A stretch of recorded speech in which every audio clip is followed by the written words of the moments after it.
What's up guys, and welcome back to another quality ass video. This week I'm going to be talking about Injustice 2, the highly anticipated sequel to 2013's Injustice Gods Among Us, which if I must say I'm pretty excited for. Anyway, in this video I'm going to be giving you 5 fast facts, or 5 things you should know about Injustice 2. But keep in mind, some of the things on this list are pretty basic, so you might already know a few of them. So I might actually end up doing a video on 5 more things about Injustice 2 when more information gets released. But until then, this will have to do. Anyway, with that being said, let's do this.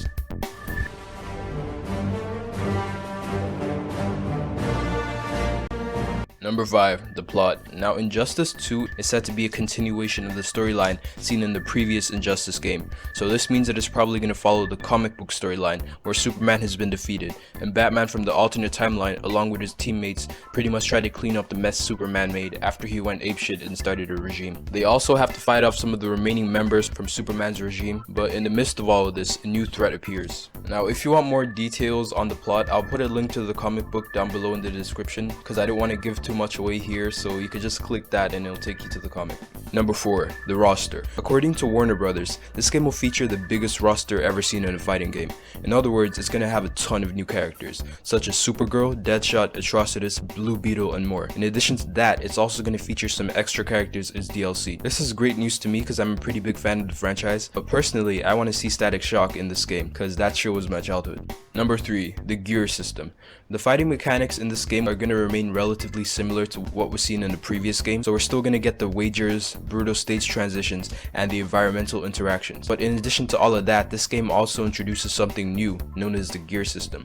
This pretty much lets players earn points or gears that they can use to customize and upgrade the character's abilities. These gears can also be used to customize the overall appearance of the characters, similar to something you'd see in role-playing games.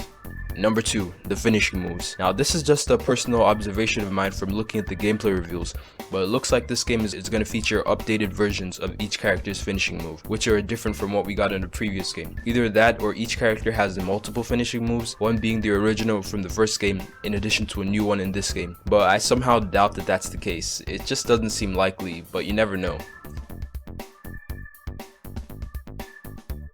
Finally, number 1, digital comics. Now, during the San Diego Comic-Con earlier this year, the director of this game, Ed Boon, announced the release of a digital comic series, which will detail the events prior to this game, so basically a prequel. I'm guessing it's going to be released probably at some point during the Injustice 2 marketing campaign. And the comic series is going to be made available through various digital outlets such as Comixology, the Kindle store, and even DC's own official app. And on top of that, print versions of the series will also be available for you to buy, and that's great news if you're an old-fashioned guy like me. So that's it for today. Be sure to like and subscribe if you enjoyed this video.